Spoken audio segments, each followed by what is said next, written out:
Twin City Sports, we back with another one. We got another interview. Got a great guest today. What's your name? Where you from? Man, Quincy Caldwell, man, better known as Coach Q. I'm actually from Mississippi, but I grew up in the city, you know what I mean? Been here since I was, 13, 12, something like that. Okay. Grew up in the city, went to Johnson, so, you know, I was in the mix. I was in the city. Right. You know? What was it like growing up in Mississippi? Because you was there basically till your teenage years or like early preteen? It's different, bro. You know, it's the South, man. Right. I love home.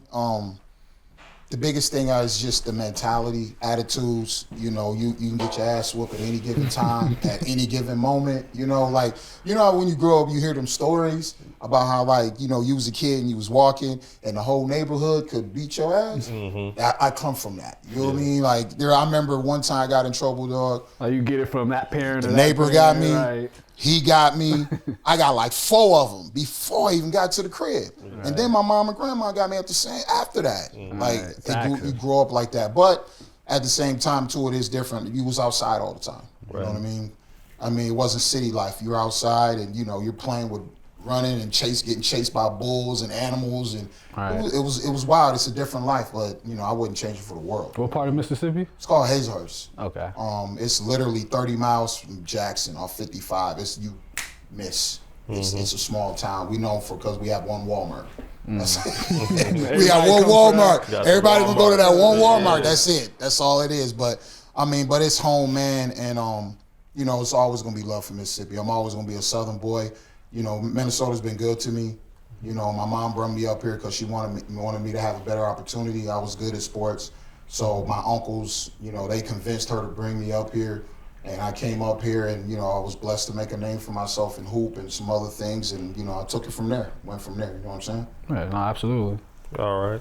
So what was it like, you know, playing in the St. Paul City Conference back then and just overall, you know, playing in Minnesota? Who were some of the, you know, bigger names at that time or, you know, that you had to face? Ooh-wee. Man, I can tell you right now, that era from my 9th grade year, 92 to 96, was a bunch of animals. Okay. Like, we're talking about wild animals, man. But the biggest difference is the exposure wasn't there like it is now. So I get where a lot of the kids, they be sitting there, oh man, y'all didn't do this and all.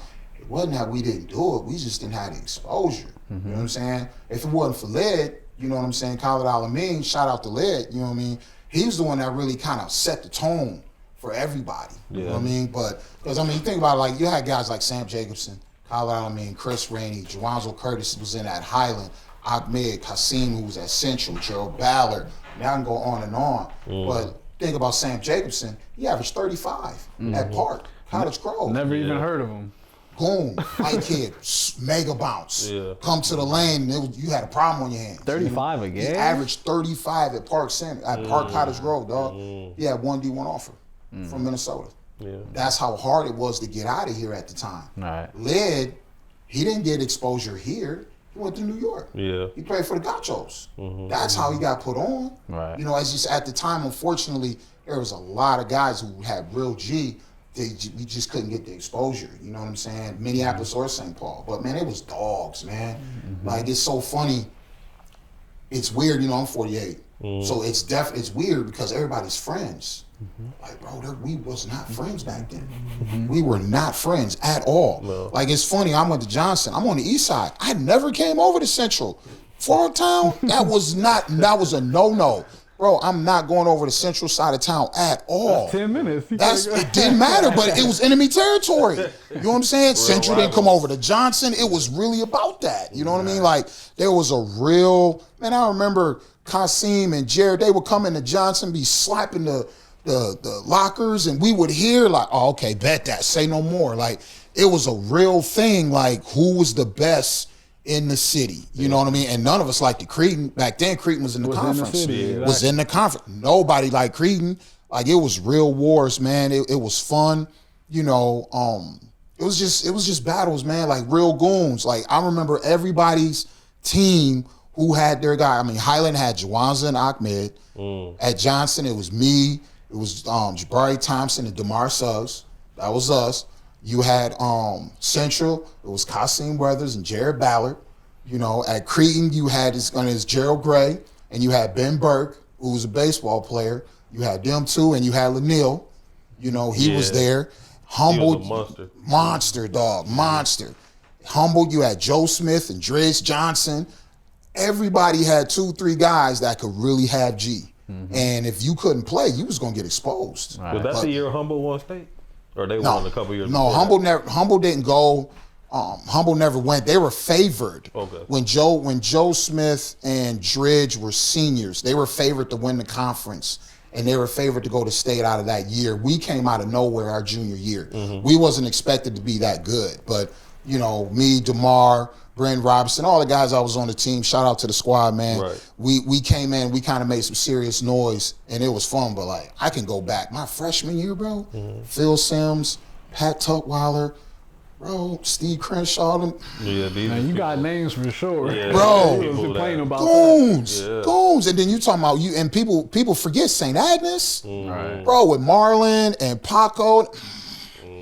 Bro, Paco and them at St. Agnes, they used to come to Johnson, bro, run us out of gym all the time. Yeah. Steve Stroggins, who found me for hoop, he used to have St. Agnes time. They used to just run us out of gym all the time. Oh yeah, Lester was with him. Man, they just come over, put their gear on, run us out of gym. Wasn't nothing we could do about it. They were strapped, man. But these are the players that are forgotten. Right. You know what I mean? That are really forgotten in Twin Cities history.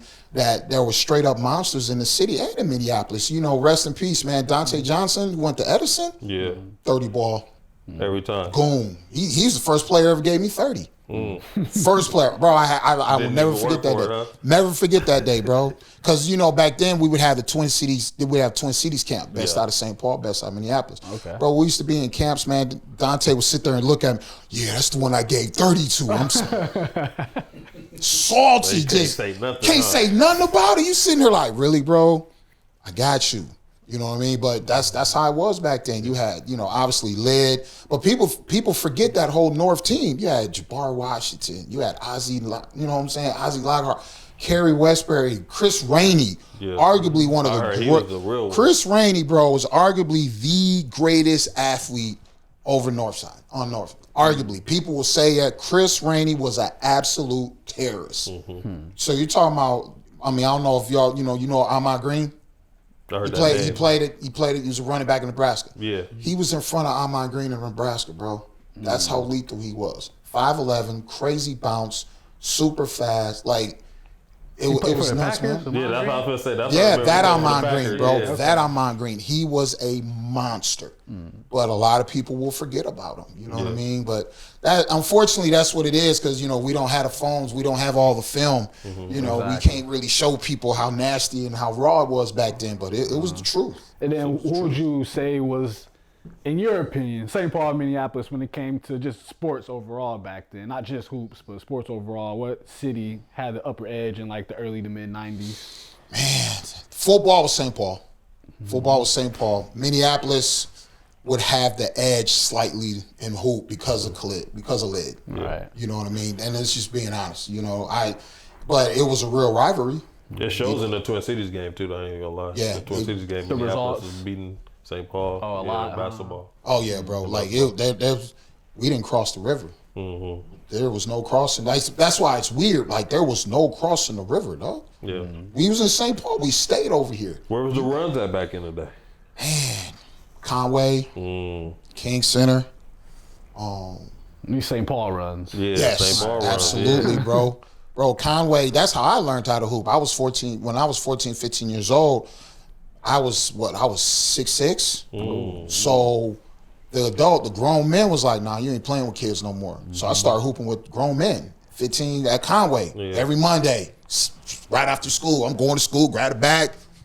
I'm running in Conway because I'm playing with grown men, you know what I mean? And then King Center, man, everybody know King, if you lose, you ain't playing. Like, it was tight on you. You know what I'm saying? So those are the main big spots. Obviously, Jimmy Lee, you know, it's always been loved. But when you talk about all the sports, football was us. Right. Yeah. But Minneapolis was always slightly on the edge of hoop. We hated it, but they always won that Twin Cities game, man. And we hated it. But Led, man. Led was that dude. He's a problem. He was just that guy. It is what it is. All right, So my I bad. was gonna say after high school, Where'd you end up going to school at? Did you continue playing basketball, or what'd you do? Yeah, man. I was a tough situation. I had all the talent in the world, but I didn't have the grades. So I was forced to go JUCO. Right. You know what I mean? Little I went to it's a crazy story. I went to Iowa Lakes Community College. They were a D2 JUCO at the time. It didn't work out. So I messed around and transferred to Minneapolis Community College. A lot of people don't know that was the mecca of JUCOs back then. Absolutely. If you went to MCC, you was guaranteed to get out of there D1, D2 automatically. Like Jay Pivot, that everybody knows owned the city. If you didn't have the grades, you went to MCC. That's what it was. But I went from Iowa Lakes, went to MCC. It didn't work out there. I ended up at Anoka Ramsey. That's when I acted up. You know, my sophomore year, I averaged 19 and 10. I was all everything. I was right. Me and Jerry Holman, shout out to Jerry, man. He went to Humboldt. He went to University of Minnesota. We were the top 2 players in JUCO of that year. But he went to the U. Again, man, I was a knucklehead. You know, I'm kicking it. I didn't know any better, so I didn't focus on my grades like I should have. You know what I mean? So I didn't get to that level like I should have been. You know what I mean? I was a D1, easily I was a D1 athlete. No hands down, but I just didn't have the grades. I didn't focus in school like I should have. So in that, I quit. I left it alone. You know what I mean? I left it alone. Devin George got drafted. You know, me and Devin used to go at it. He gets drafted. I just left it alone. I just left it alone, man. I said, I'm done. And then some things happened. Met a guy named Butch Mathias. He looked at me, seen me play one day. He's like, Q, you got to do something, man. You can't just sit here and, you know, let all this talent rot away. And he gave me a pamphlet, NBA Summer League camp. So at the time, now it's just all the teams are in NBA Summer League in Vegas. See, when I played, it was in California, but all the teams didn't play. They had a free agent division. You know what I mean? In that free agent division, you got to play with all of the NBA teams. But this camp was spendy. It was money. So it was like, damn. So he gave me it $600. It's like, damn. But I ain't had no agent. So it's $600 for the camp. Now you got to fly. You feel me? Then you got a room and board. So you spending $1,500 for a camp. I didn't have that. And something clicked in my head, man, and it was just all or nothing. So so now I'm going back because the OGs are going to laugh at me. So back then, you know, cats were selling DVDs, you feel me? Y'all know what I'm talking about. Cats were selling DVDs and mixtapes for $5, $7. You feel me? So, so I was talking to this female, man, and she bought me a DVD maker, dog. Yeah. I went in. Grabbed me some movies, flipped them. Man, I was working at Circuit City at the time too. So I was making DVDs and I was making mixtapes at Circuit City. Oh, yeah. You know what I mean? To make this money. Man, working, trying to get it done. I got it done and went to Cali. Man, and 625 dudes was at this camp. Everybody got resumes, loaded. And everybody's laughing, man. And everybody's talking shit. Everybody laughing. And all of a sudden, the director comes up. Yeah, we appreciate everybody coming in. You know, just want everybody to know we're only taking 25 guys because they was going to make 2 teams. You could hear a pin drop in that gym. It got real. You feel me? It got real. And so, man, it's go time. Went after it. That's the first time I really got dunked on by this dude. He was 6'1".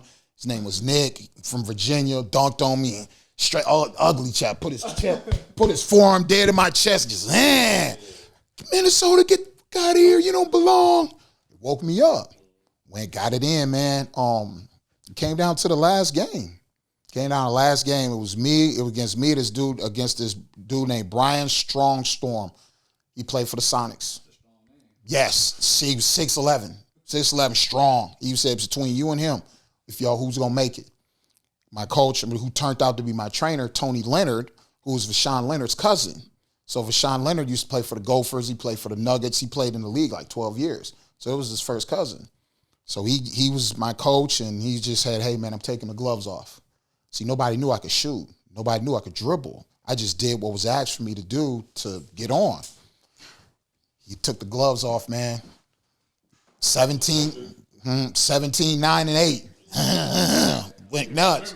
Oh man, bro, I'll never forget that day, bro. He put me on and literally sat down, and I remember sitting down just like this. And you got executives, NBA executives, NBA, scouts, they sitting there, and they all just looking at you, and you over here nervous than the mug. You, man, dang, I know I'm not in shape like I should be. First thing he says, you could be in better shape. Damn, I'm going home. I'm going home. I'm crying. I'm upset in my head. Man, we love your game. You made the team. And I'm like, what? So he told, just be calm, be cool, because, we got to get everybody out of here. Man, after everybody left, man, I started sea walking. I'm in Cali, I'm sea walking. I'm here. I was so happy, man. And I remember calling people, I ain't coming home. I made it. Woo, I ain't coming home. Got to play in NBA Summer League. Right. I got put on and played against Penny Hardaway. I was about to say, who you play against, man? Yeah, man. Penny Hardaway, Bo Outlaw, Corliss Williamson, Toby Bailey, the O'Bannon brothers. Tracy Murray, all these dudes. Right. We just get after it. You know what I mean? And that's when I found out cats be saying the league, he garbage, bro, please. I had to guard Bo Outlaw. Now, everybody in my era know that Bo Outlaw was a defensive guy. He gave me 35. Yeah, exactly. A smooth 35. With a long wing. Oh, man. All layups just coming off the screens. I'm like, yeah, this league. But it did wonders for me, man. So I played 2 years in the summer league. It was good. I played a year in Germany before I tore my Achilles. The second year I was getting ready to go, I just signed my contract, $160,000. I'm loaded. Right. Went to the gym. Bang! Popped my Achilles the same day. You were here or out there? No, I was here. I was at Woodbury Lifetime. Getting ready for this season? Getting ready. I just signed the contract, dog. Wow. Literally signed the contract, put it in the fax, sent it off. I went to the gym, started getting ready. Tore my Achilles. That's when I was like, dang. But what happened was I didn't necessarily just tear it. Mine exploded, so I had a chunk missing. Like a real chunk missing. So it took me 2 years to get back. You know what I mean? I didn't know what I was gonna do. I had no clue what I was gonna do, man. I was crying, I was upset, I was hurt, you know what I mean? And I lost everything, because playing in Summer League, getting put on, back then, Summer League was paying healthy, you know what I mean? So, plus I played a year, I was healthy. I had a nice big crib in Woodbury. I was on my way. I lost it all. I went from 5-bedroom crib, all that stuff, to homeless. You know what I mean? I had nowhere to go. So I was hurt, I was mad, upset. And it was a Sunday, 7:42 a.m. Woke up. I'm gonna start training. Don't know where it came from. I was getting ready to go to church because I was staying with my mom because I couldn't move really. So my mom, you know the rules, and most of y'all don't know, but when you have an old school mom, you stay here, you're gonna go to church. All right, Mom, I'm going. I'm gonna go. All right. You know, but yeah, 7:42 a.m. That's when it clicked. I was gonna be a trainer, and I took it seriously. I was on crutches. I used to get on the crutches. I would hop to Barnes and Noble because my mom was in Maplewood. She was living in Maplewood, right down the street from Maplewood Mall. Right. So I would hop on the crutches, man, and hop to Barnes and Noble. I was trying to find books, trying to study, you know what I mean, how to be a trainer. And then I went to YouTube. So this is when YouTube was just hitting, was studying YouTube and, was figured it out, and the rest is history. You know what I mean? Turned out some hellified players. And so yeah, this is a good transition because next we wanted to get into what you do now. So you walked us through, had the hoop career that you had, unfortunate turn of events, but then you find something new out of it. And so ever since you started training and coaching, has there ever been a thought of doing something else, or is it the type of thing where when you started doing it, like you knew this was for you? Nah, man, this was me, man. I wanted to train. That's all I wanted to do. Was I wanted to stay in the game. Exactly. I loved the game. Stay close to it. I loved the game. I wanted to stay in the game, and I didn't know. Training was the best way to do it. But the real reason was I seen what happened to me. Like, dog, I had real potential. I was a lead guy. I was nice. I was 6'7" with a jump shot, and nobody could stop me. And you know, back then they wasn't shooting threes. It was all pinch post work. You know what I mean? I would just jab, shoot over the top of you. Jab, pump fake, go to the hole, dunk, layup. Like, I did what I wanted to do. And I didn't have the guidance. Nobody helped me. I did not know what I had going on. I didn't have no agents, none of that. I was just figuring it out on the fly. And that bothered me, man, when I started looking at young men that didn't know what to do. They looking for people to help talk to them, and I just sat there and like, and it didn't matter if he was white, black, it didn't matter to me. And that's what motivated me to start training. That was one of the motivations, like, dude, these dudes is really needing help. And the business got uglier and uglier and uglier when it came to money. And that was my thing. It's like, I want to help these young dudes because there's somebody that if you help them, they're going to change their life. Right. So right now we talking what, early 2000s, mid 2000s? Nah, this was what, I was 33 years old when I started training. Okay. And so 32, my bad. So around what year was this? Man, this was 09. Okay. Yeah. And then so 09, and then you get into, so you're doing coaching and training simultaneously, or did your training lead into coaching? No, I just was training, man. Coaching was an accident. I was just leading the training. So one of my guys that he was helping me, because at first when I started training, I just did pros. That's all I was doing. I was getting picked up, and people was paying me to travel to do their pro camps. I was doing camps in Florida. I was doing camps in Cali. I was all over the place. I wasn't in the kid mix. You know what I mean? Right. So people was trying to get me to do the manager thing because I was helping my guys get contracts. Like, I was really in the mix, but I didn't really deal with kids. So my man Clarence Fields, he was like, hey, the kids is where it's at. That's where you make your money. The pros is only sometime because it's only doing a certain amount of time. Yeah. Which was very true. So he started helping me put on with kids. You know what I'm saying? So it was like, okay. So I started doing that way. Then he got me a job at Chanhassen. Chanhassen. That was your first high school job? It was 8th grade. Okay. It was 8th grade. Nice. Yeah. That was my first time coaching right job, period. Was 8th grade Chanhassen, Right. right? And I'm teaching that, and like I said, Chanhassen's a whole bunch of white kids. Right. You feel me? And I had them playing like they was from the hood. Oh, bro, we was full court press. Full court. That's the first thing people say. Full court press. Full court press, diamond. We trapping in the corners. Yeah. Ain't no rest, bro. We are at you 24/7. Right. And all of a sudden, we were beating teams. These parents are telling me we were beating teams that we weren't supposed to beat. You know what I'm saying? And but obviously that didn't last long. I'm in Chanhassen, how I coach, and he knows I'm intense. I'm actually. Got to be. They didn't have it, so Yeah. I wind up leaving that alone, and then I ended up at Prairie Seeds Academy. Prairie Seeds. I ain't heard of that in a minute. Prairie Seeds Academy. Where's that at? Brooklyn Park. It's about a mile and a half away from Park Center. It's a Class A school. Wow. I got put on. Yeah. That's how I got put on, man. Start coaching high school. It was Class A. Was there 4 years. Went to the section final 2 of the 4 years. We lost to North. Those North teams that were loaded. Yeah. With, that shouldn't have been in Class 1A. Yes. Those are the teams. Those are the teams that beat us. Yeah. With Tyler and Isaac John, all them. Yes. So they beat us 2 years in a row in the section finals, but. I mean, you got 8 D1 players. I got D3 JUCO. I mean, don't get me wrong, but we got mocked. Yeah. We got work, but it went from there, man. And me and Sanderford, me and Brian, we got together, and shit, the rest is history. You know what I'm saying? So it's been trainer coach ever since. So. I know. All right, so let's get to it, man. There's been a little controversy. Some things have said.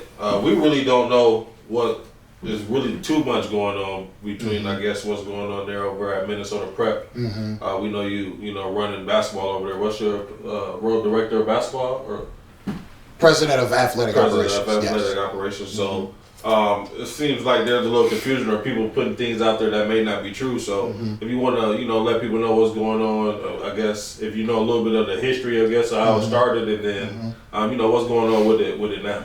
Yeah, man, it's wild. So basically, in a nutshell, I don't know all the history, right? Obviously, Luke Patterson and Darnell, they found it. You know what I'm saying? They created it. It was booming From what I remember playing a couple of their teams. And what was it? This was probably just recently too, like about I want to say this. They've been on a 10-year 6 run. years? They've been on a 10-year Okay, run. yeah. Been on a 10-year run. They were doing their thing. Obviously, Minnesota wasn't really giving them no credit because they weren't playing Minnesota teams. They were traveling all over the place. But they were putting kids in the school. They were doing their thing. Somewhere down the line, Darnell and Patterson, they fell off. Okay. Right? There's a lot of speculation on why, they fell off. I don't know. You know what I mean? I was at Rosemont at the time. Right. So me and Rosemont were splitting our separate ways. They were trying to control me. Anybody that knows me. Yeah, I was a high school coach. I was a high school coach at Rosemont. That's a whole difference, man. Yeah. I have never experienced basketball in a business fashion that was so wrong like that. Bro, I had parents calling the police on me. Oh, wow. Yes, I had a parent call the police on me and said that I authorized their son to get beat up in practice by my coaches. What? Bro, I had to literally go downtown, Rosemont downtown, and explain this. Right. I've been in more meetings with the district because parents got a problem because they're not playing. Like, I've never dealt with that before. Like, it blew my mind, but that's a whole different animal, man. But in that, I was leaving Rosemont.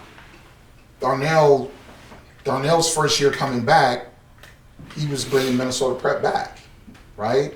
I didn't know Patterson was doing the Minnesota Prep over in Minneapolis still. I had no clue. You know what I mean? I don't get into people's business. That's just what it is.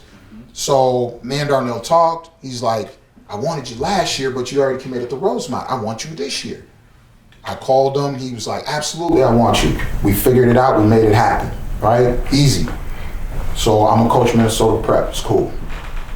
Patterson, and then all of a sudden, whether if it was Patterson or people on that side, Minneapolis, I became the enemy. I stole Minnesota Prep, or Minnesota Prep is the fake one, or whatever. I'm like, hold up, what is we talking about? So was this before or after COVID at this time? This was after COVID. This is just last this year, is right? last year. Yeah. Like, I just finished my first year of coaching At this year with Rosemont, Minnesota, you know what I'm saying, with Minnesota Prep. Okay. So this literally just happened. So every time there was a whole bunch of press releases about me taking over this program. So Minneapolis Minnesota Prep had a problem with that. They're not the real Minnesota Prep. They're a bunch of phonies. Who's Coach Q? All this running off at the mouth. And I'm like, bro, I don't know y'all. I don't care to know y'all. What does it matter? Right. You know, there's Minnesota Prep Minneapolis, Minnesota Prep St. Paul. End of story. It is what it is, right? Right. But in their eyes, it became this thing of, they want to call, my squad fake, my team fake, and, who have I put in school? And it became personal, which I didn't understand. It's like, bro, you over there, I'm over there, we good. And you just got here. I just got here. Yeah. I don't know y'all's history. And someone hired you, right? Okay. That's simple. Yeah. So Darnell seen how I worked and said, I want to be partners. I want to be partners in this thing. Okay, cool. Bet. Say no more. You know what I'm saying? This, for me, that's what I want. I want full control. Nobody telling me what. No parent. Nothing. You know what I mean? So I'm all in. All right. But it just kept going and going. So what happened was, I made a decision to say, you know what? We're gonna get rid of this Minnesota Prep name. We're gonna call this thing Apex. Okay. Right. And that's Apex recent. Prep. And that's recent. That just happened, right? I see that the just rollout. got posted. Right. I was like, we're not gonna do Minnesota Prep no more because I'm tired of going back and forth. Every time we post something positive, cats want to get on the negative side that we stole some or what. Bro, I ain't steal nothing from you. Right. I don't know nothing. You know what I'm saying? I don't know nothing about you. I know you because we've seen each other on the hoop, but we don't talk. We don't kick it. Right. You know what I mean? So this whole thing of who is Coach Q, you know who I am because you see me all the time, just like I know who you are. But now you want to disrespect and act like, I'm some nobody in this game. I'm not here to compare resumes, bro, because if you really want to compare resumes, you lose. But I'm not here to do that. I'm a grown man. I'm here for the kids. You know what I'm saying? But you want to make it about resume or whatever, so I always kept quiet about it. And then all of a sudden I see stuff, who is this dude? Who, co-founder and this and that. All right, bro, I got to get on here. I'm tired. Yeah. I'm tired of y'all talking. Right. And that's what this really is. Like, I'm tired of y'all talking. So, bottom line, Minnesota Prep, Minneapolis. You have that. You can grind session, whatever you want to call it. Apex, we're over here. There's no reason to hoop and holler anymore, and we don't have the same name. None of that. Get your kids, do what you need to do for yours, and I'm gonna do what I need to do for mine. Right. But ain't no stealing. Ain't nobody took nothing from nobody. Personally, if you split up, it was for a reason. Right. Right? It's for a reason if y'all split up. What that reason is, I don't know. But I do know you, and I do know how you act. That's all I can say on that. So with Apex, we can get into Apex a little more, but when, just to round off the Minnesota prep era, or chapter of it, I suppose, what was there ever a point when you were at prep where it was gonna be the St. Paul, Minneapolis programs, you know, kind of becoming one again? Two separate programs, but was there ever any discussions in working in unison? No, because it got to a point where it became too personal. You know what I mean? Like, they had people calling my kids, texting my kids that are on my team, hey, you should come over here and blah, blah, blah, blah, blah. And I'm like, bro, is it that serious? I'm not calling your kids. I'm not texting your kids or any of that. And there's proof of it. They could sit here and say, oh, no, we didn't know. Bro, I could have them kids come out and, like y'all like these dudes like to do. Yeah, show proof, screenshot me. Right. You know, it just wasn't necessary. It's like, come on, man, we ain't got to do this. But it just became so toxic where, because at first we wasn't even going to change the name. But it became so toxic that it was like, we got to have a name change. Right. And me taking over and having a new era, I was like, nah, we're going to change the name. We're going to come up with it. And that's when we came up with Apex. Just leave that chapter behind. And leave it behind, man. It's like, bro, here this is my thought. And this is just as real as it gets. Is this about a person's ego, or is it about the kids? Or is it about helping kids get into school? That's the problem right now, right? In the basketball world. Everybody's so worried about the money that we've forgotten about the people.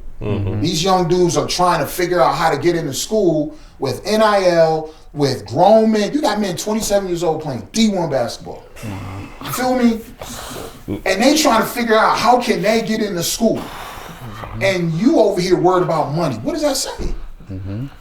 But see, me, I'm like, man, I'm not trying to hear none of that, man. I got these young men trying to get into school and trying to figure it out. I got training to do. I got mentoring to do. I don't got time to be playing footsie with you about who's tough and who's not, and who's this and who's not, and whatever. And I say respectfully, bro, I box. Like, you literally box. You do got boxing. You feel me? Like, right? bro, I box. Right. Like, and I'm not necessarily, I'm not trying to say that. Yeah, we ain't saying that. Right, but it's just like, you want, like, bro, I'm a grown man. Like, come on, man. Like, what is we doing? Like, it just don't make any sense. So for me, have it, bro. Have the name. So what's the next narrative gonna be? We fake? How? Because we played in Arizona and played in the, in the Suns NBA arena? That ain't fake. Playing in South Carolina, the Nationals? That ain't fake. Just had a kid commit to, school? That ain't fake. Why it gotta be fake?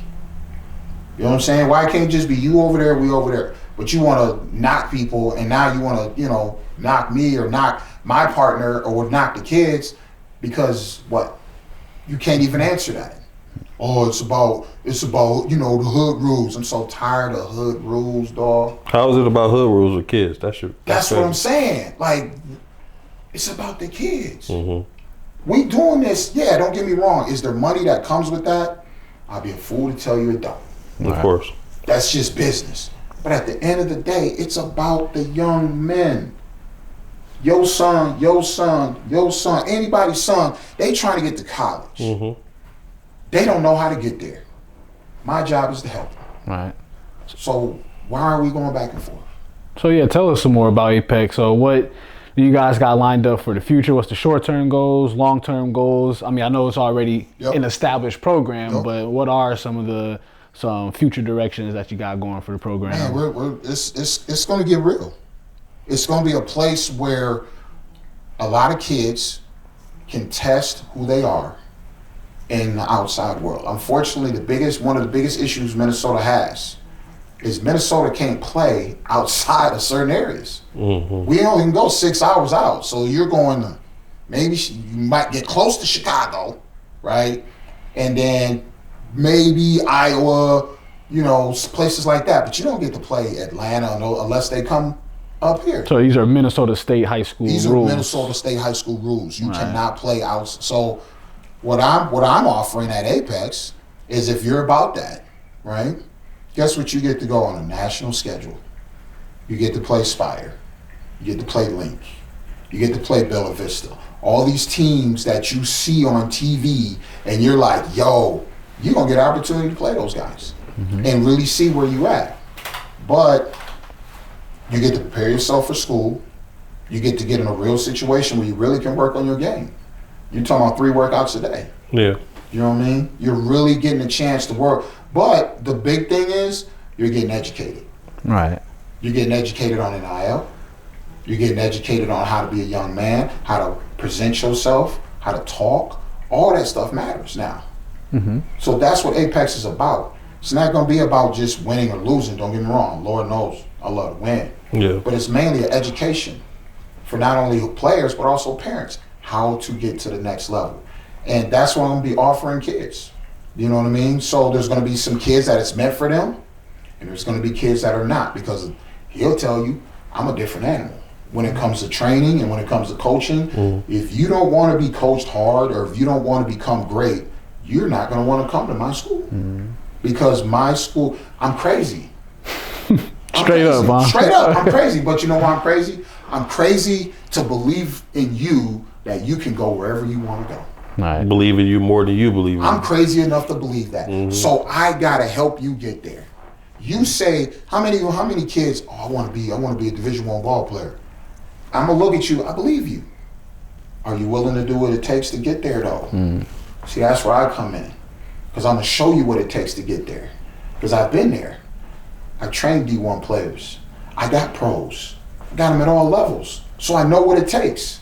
Oh, he's too hard. Yeah, I am. I'm crazy enough to believe that he's good enough. I'm crazy enough to believe that he's great.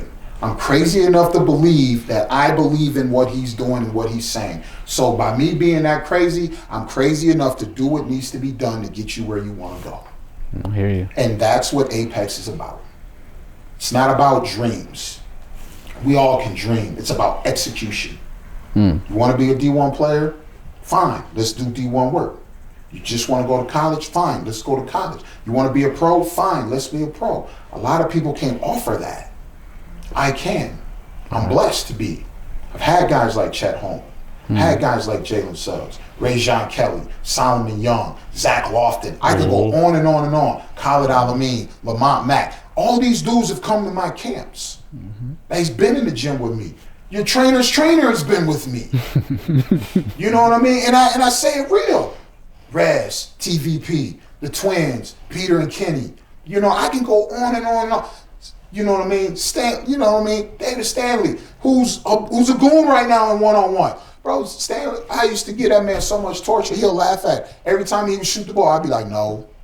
I would just tell him no all the time. He hated it because he wanted approval. He'll laugh at me. He's going to laugh when he sees this. Man, Q, why you always tell me no? Because you suck.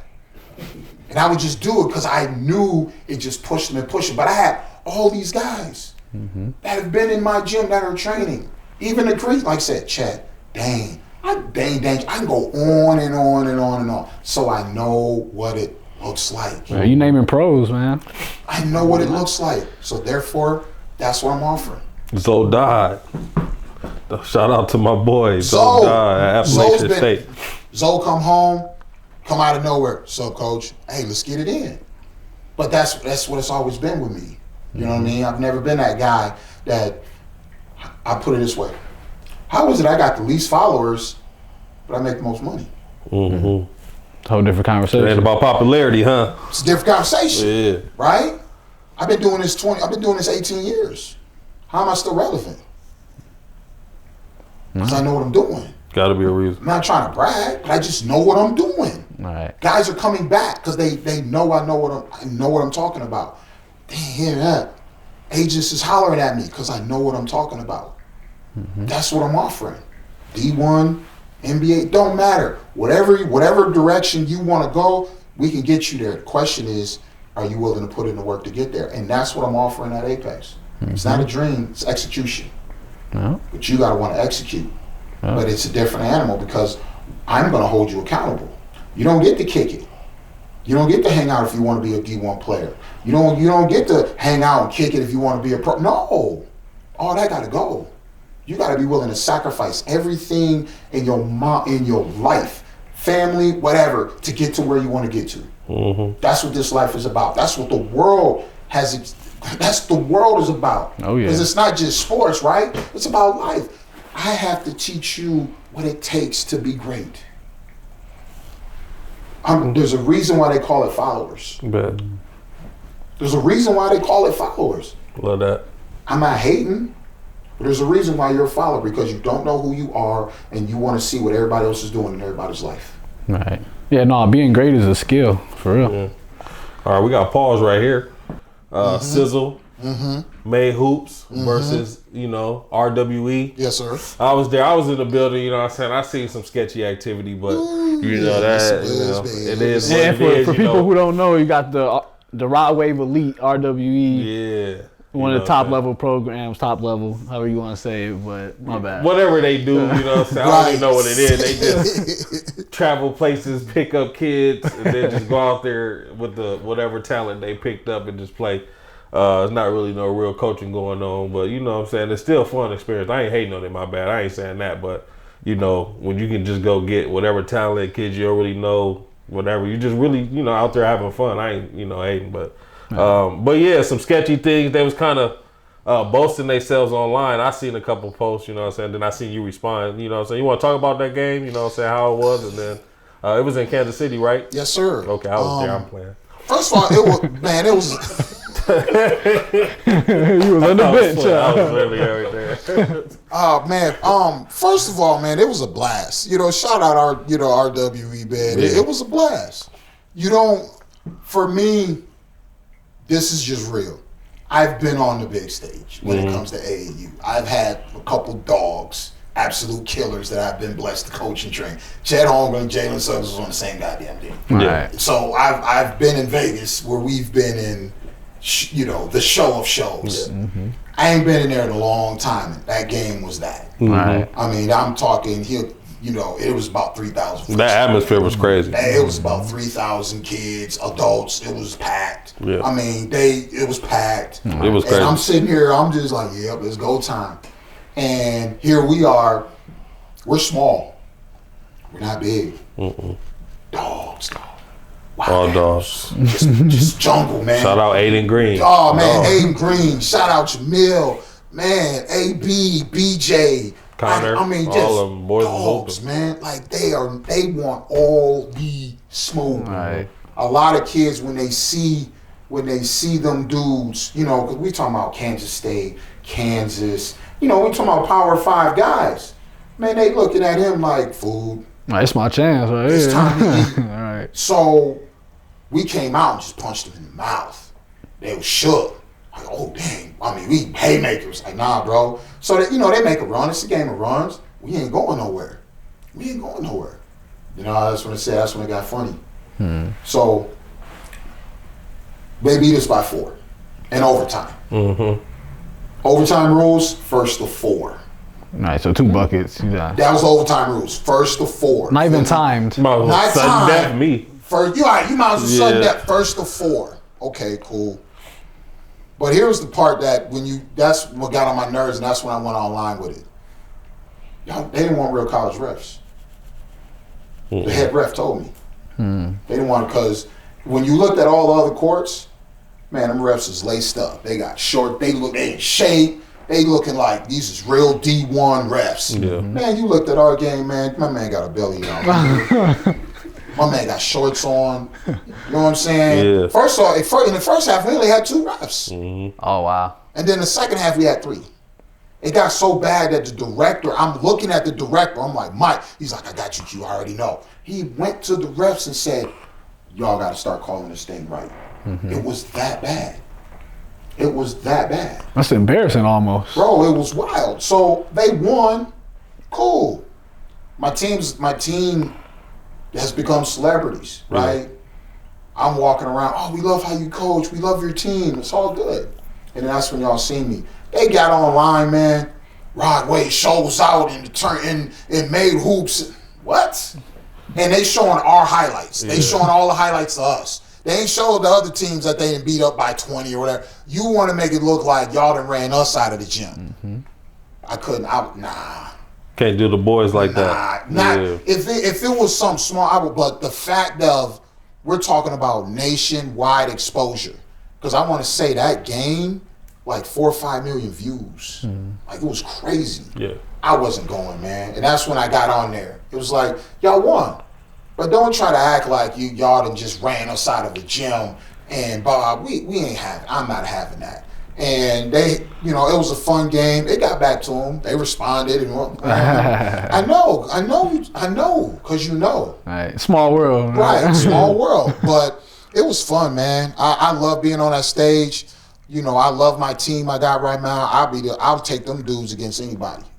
Do you think that boosted your team's confidence at all, or they already had? Like you said, they were dogs anyway. They already got it, man. Yeah. Okay. I got some swaggy.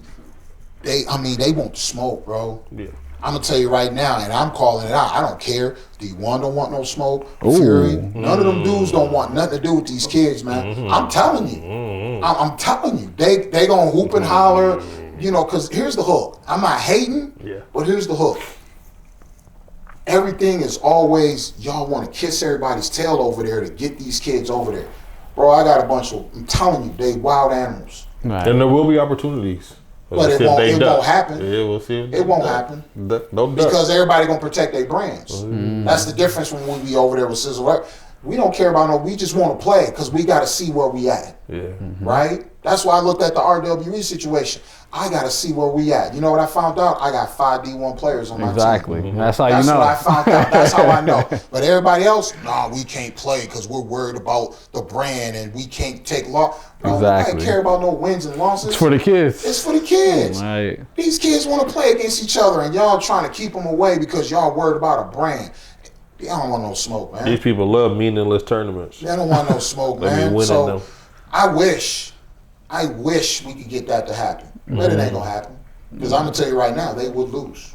What about? I know it might be not something that can happen in the next 1 year, but maybe 2 years down the line. What if Apex actually plays Minnesota Prep? Probably won't happen. That probably won't ever happen. To be honest, Just off a I think that'd relationship. be good. It should happen. It should happen. Mm-hmm. But it's not gonna happen. That's the problem with us in Minnesota. In Minnesota. You know what I mean? We don't want to do good business. Cause that's our only prep teams right in the state, and then that'll be good exposure for the kids. It's a little controversy. Two prep teams in the state. You play against each other. Now you got other prep teams coming in. Right. Like we're gonna do this big, big tournament in November. Mm-hmm. But we're gonna have some heavy hitters come in here. You know what I'm saying? Why wouldn't you bring yours? We bring mine. Your people, my people. We all in this thing right before the high school season. Nobody ain't doing nothing. Everybody ready. Everybody itching for this. Let's hoop. Let's all do this. Right. Nah, you want it all. He wants it all. For what? Yeah. When everybody can eat. I like you mean everybody wants control over. Everybody wants to control, man. Everybody wants. I always say this: if I'm driving an F6, I'm supposed to drive the F6. What's wrong with you driving the E550? There ain't nothing wrong with that. Ain't nothing wrong. It's a high quality ride. That's the Benz, ain't it? Right. That's the BMW. That's the Benz. That's the Benz. But it's the same way. It's the same way vice versa. If you leading, drive the F6. Hey, bro, I'll take the E550. I'm good. Still a $100,000 car. I'm gonna try. I'm cool with that. But we don't. If you driving the F6, guess what? I gotta have the same thing you got. He had to have the same thing he got, and that's our problem. All right, trying to be big fishes in small ponds. And it ain't. And we're in Minnesota. It ain't even that big. All right. We're in Twin Cities. So, and that's the problem with all. That's all around AAU, man. You know, I can't stand it in Minnesota. It needs to change. Yeah. It does. You know, there's too many teams. So, I mean, you were just talking about brands and people trying to protect their brands and things like that. I think that's a good segue to wanting to get your opinion on the college landscape these days. Right? We know this is the age of the NIL, transfer portal. Let's start with those two things. What's your opinion on the NIL, the transfer portal. Then we'll talk a little bit more about talent.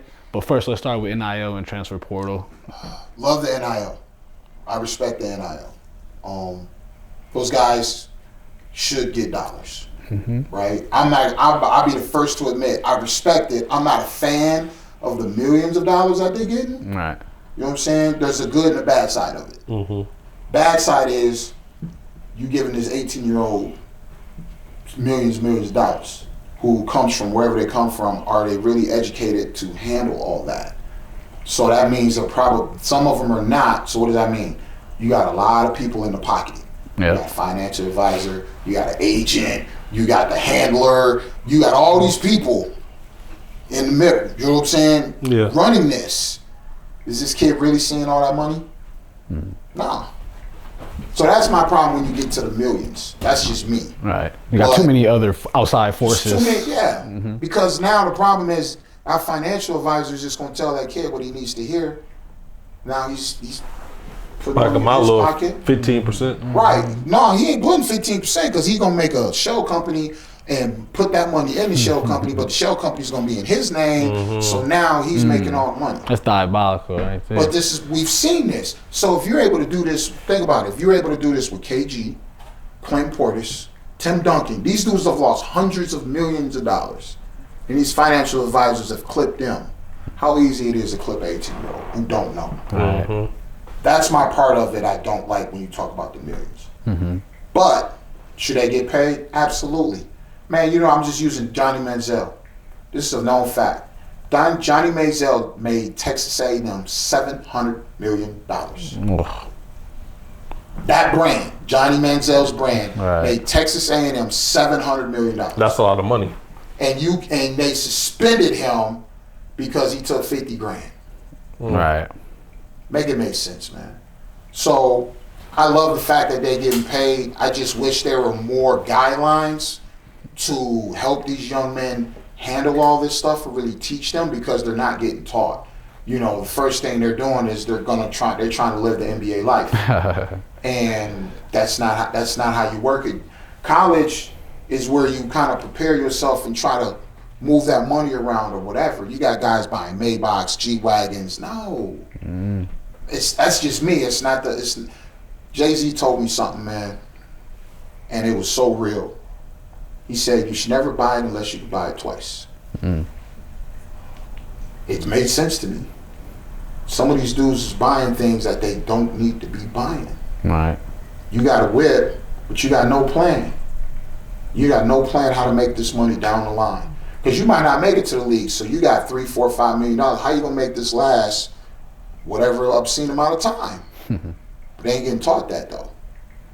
Oh man, you could do this. And you got the homie that's trying to sell his business. You got the homie trying to sell his business. You know what I mean? Then you got the parents doing what they doing. Not every parent's like that. Yeah, but you got parents doing what they doing. Like, it's crazy, man. Right. So then what do you think about transferring and just the fact that people can transfer the way that they can now, but then as well, just the whole thing overall, like how long should the kids stay? You know, is it healthy for kids to be bouncing around so many different schools in their college careers? Just what's your overall thoughts? I'm not a fan of it. It disgusts me, to be honest with you. I'm not a fan of it. It's a cop-out. Literally. There was a point of time where adversity taught you how to be a man. Right? When you didn't get what you want, what was we taught?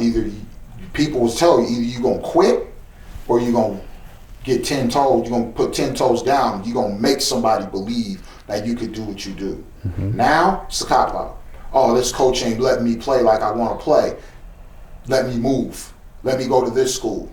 It's terrible. What are we teaching them? Right.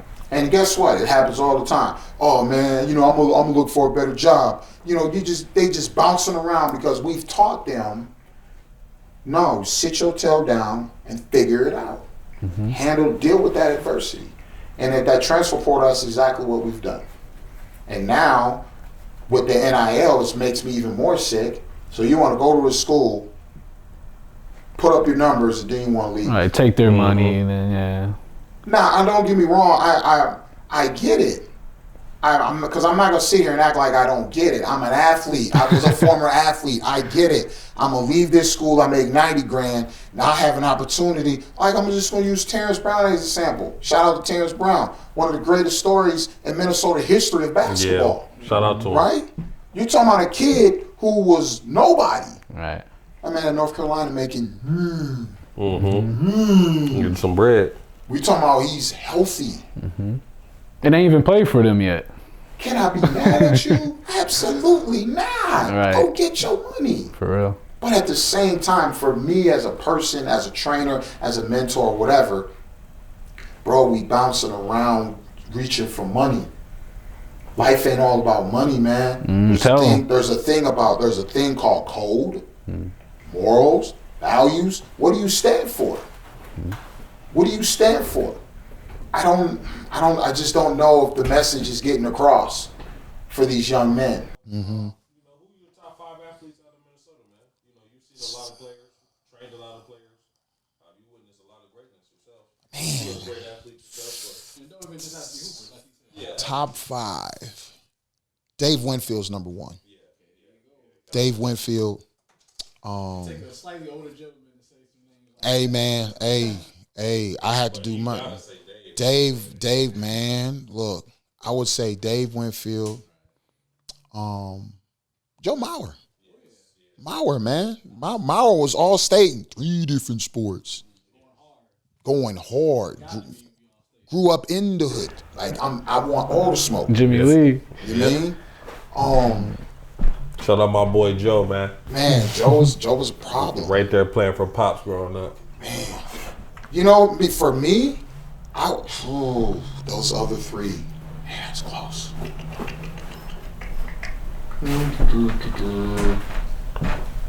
Rainey would be up. Chris Rainey, man. He was Gotta be up there. He was something different, man. A lot of people didn't really get to experience him, man. He was something different. Yeah.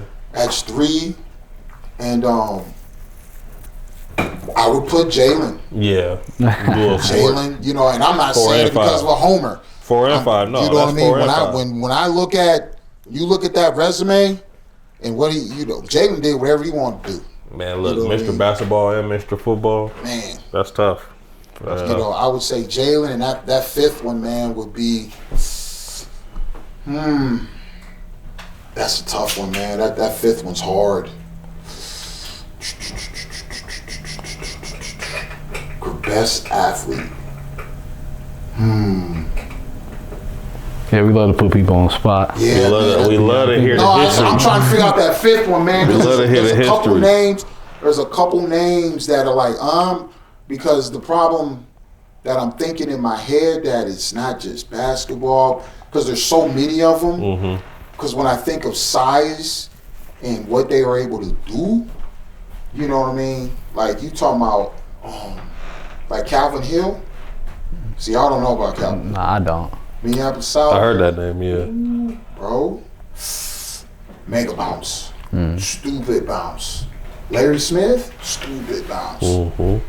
Man, there's a lot of, man. Because we're talking athletes. We're talking about athletes, exactly, man. Exactly. Because they might not have played football, but they could have easily played football. You know what I mean? But if I really broke, I would almost say Jalen's dad, man. Larry was a freak of nature. He really was. 6'4", major grip, solid body, and jumped out of the gym. You know what I mean? Like, when you talk about just pure athleticism, he had a package. Right. He had a package. And then you talking about like Melvin Carter. Ooh, that's a sneaky one right there. That track. On the track, boy. On the track, Central Yeah. was major. You know what I mean? Like, there was guys like that, man. So that 5th one's hard. I would have to that 5th one's hard. But give me some honorable mention. Right. Those guys definitely. But those would be my 5. You did have a lot. I think you can even throw Steve in there. Strauss? Oh man, sure. His brother, Dave's brother. Because he was okay, an athlete, baseball, football, you know what I'm saying, basketball. Sure. Dave was just a monster though. Dave was just different. To get drafted in 3 different three different major sports, like sports. What was the third Animal. sport? Baseball. Baseball. Bro, baseball. Dave got drafted in baseball, football, and basketball. Hockey. Oh, I didn't know hockey. He got Yes. drafted in hockey? Yes. Oh, wow. So I think he got drafted in 4 sports. I think he drafted basketball too, right? He was a Can we baller, look but I at don't know if he got drafted in basketball. I'll be the first to admit. me But see. yeah, he got drafted in 3 different sports, dog. Oh, no, that's intense. Central that will always be. Oh man, I'm tripping. Ricky sucks. Come on now, there's a lot of sucks in Hey there. man, hey, it's just it is what it is, man. I have to scratch all that. Ricky Suggs would be 5. It just hit me, bro. Ricky Suggs was 40 years old.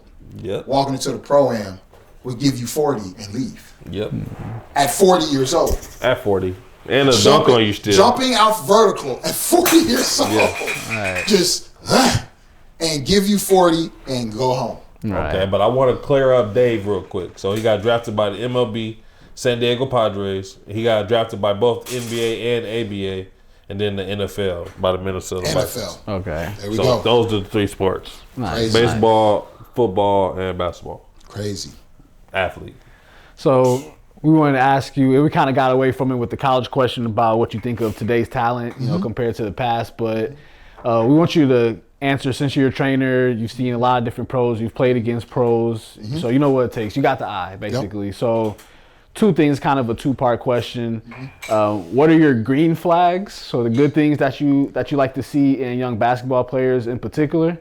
And then what is just advice that you have for young athletes? So first, let's start with your green flags for young hoopers. What do you like to see? The competitive edge. That competitive edge. And I'm not talking about I scored more points than you. The competitive edge where I don't want to lose. Right. I can't deal with players that don't want to win. We live in this era now where I beat you, but I scored 30 on you. Or but you can't guard me. Who cares? I won. Right? Life is about winning. In whatever it is that we're doing, right? If you got a house, you're winning.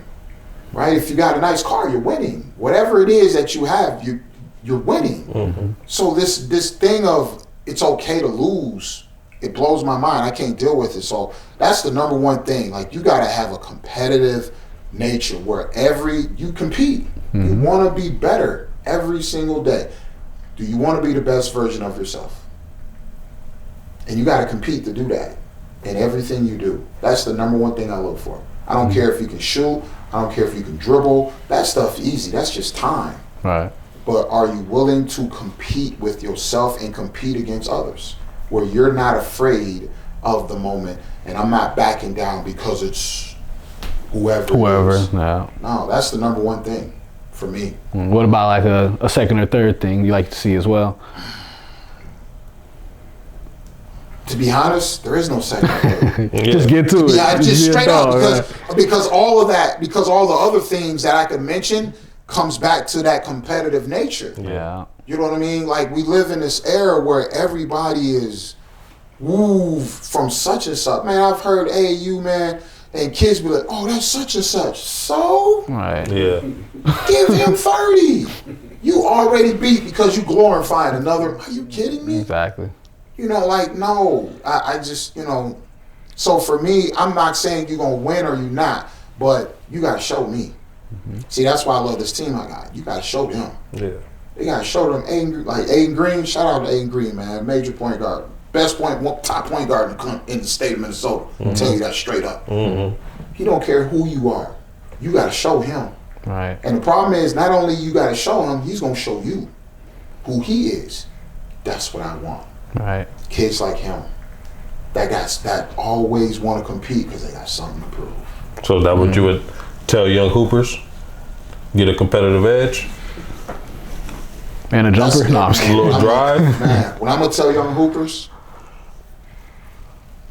honestly, man, make a decision. You want to be a YouTube hooper or you want to be a hooper? There's a difference. Yeah. We live in a YouTube era or a social media era. Everybody like highlights. Right. Everybody too scared to play defense and all that type of stuff. That don't get you nowhere, man. Real ball players, we live in the gym. All the time, all day, every day. It's what we do because we love the game. You love your mama, right? Absolutely. You do anything for your mama. Yeah. So don't talk to me about you love basketball. You don't love basketball because you're not willing to do whatever it takes to treat basketball right. A lot of kids just like it. And I ain't mad at you, you can't but be admit mad. that. Mm-hmm. Admit that. I just like it, man. Okay, cool. But don't come to me with the love. But these kids, that it's such a broad question because I could go for a whole nother hour with that, man, because it drives me nuts. These kids just gotta learn. You know what? I'll say this. I'll flip it like this. It's not even for the kids. It's for the parents. Parents. Mm-hmm. Okay. That's a parent question. All right. Because it ain't the kids. They don't know any better. It's you. Stop trying to live through these kids. Mm-hmm. You had your chance. You screwed it up. Cool. I screwed it up. You screwed it up. We screwed it up. But stop trying to make them pay for your mistakes. Yeah. And that's the problem. You got kids getting ran through the ground, man. Jumping over, and you trying to hype him up, and he ain't that. He ain't that, and you know he ain't that. But you trying to, like, come on, man, stop. That's the real issue with a lot of these kids. It's not they don't know any better, but you over here trying to hype them up. It's not right, man. Yeah. They kids. Be a father, be a mom, cool. If they make it, they make it. But now we've gotten to a point where parents is having kids just so they could get their kid into college so they can make money. Right.